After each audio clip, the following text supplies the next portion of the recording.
അന്താരാഷ്ട്ര ഫുട്ബോൾ സംഘടനയായ ഫിഫ സംഘടിപ്പിക്കുന്ന ലോകത്തിലെ ഏറ്റവും വലിയ കായിക മാമാങ്കമായ ഫിഫ വേൾഡ് കപ്പിന്റെ തുടക്കം നടക്കുന്നത് 1930കളിലാണ്. 1904 മെയ് 21 ഫ്രാൻസിലെ പാരീസിൽ വെച്ചാണ് ഫിഫയുടെ രൂപീകരണം നടക്കുന്നത്.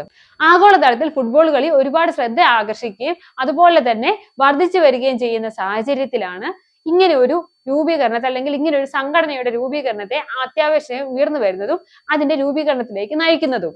ഫ്രഞ്ച് പത്രപ്രവർത്തകനായ റോബർട്ട് ഗിർനാണ് ഈ ഒരു ആശയം മുന്നോട്ട് കൊണ്ടുവന്നതും ഇദ്ദേഹം തന്നെയാണ് ഫിഫയുടെ ആദ്യത്തെ പ്രസിഡന്റ് ആയിട്ട് ഇരുന്നതും.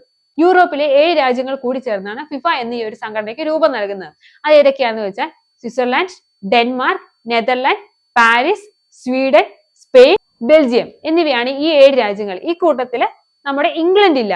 1906 ഇംഗ്ലണ്ട് ഈ ഒരു സംഘടനയിലേക്ക് ഭാഗമാകുന്നത്. ഈ ഫിഫയുടെ ആസ്ഥാനം എന്ന് പറയുന്നത് സ്വിറ്റ്സർലൻഡിലെ സ്യൂറിച്ച് ആണ്. ഫിഫയുടെ മേൽനോട്ടത്തിൽ നടന്ന ആദ്യത്തെ ഏറ്റവും വലിയ അന്താരാഷ്ട്ര ഫുട്ബോൾ ടൂർണമെന്റ് എന്ന് പറയുന്നത് 1908 ഒളിമ്പിക്സിലെ ഫുട്ബോൾ ടൂർണമെന്റ് ആണ്. ഈ ഒരു കളിയിലെ ജേതാക്കൾ എന്ന് പറയുന്നത് ഗ്രേറ്റ് ബ്രിട്ടൻ ആണ്. ഡെൻമാർക്കും നെതർലൻഡും യഥാക്രമം സിൽവറും ബ്രോൺസും നേടുകയുണ്ടായി. ഈ ഒരു ടൂർണമെന്റിന് വേദിയായത് ഇംഗ്ലണ്ടിലെ വൈറ്റ് സിറ്റി സ്റ്റേഡിയം ആണ്.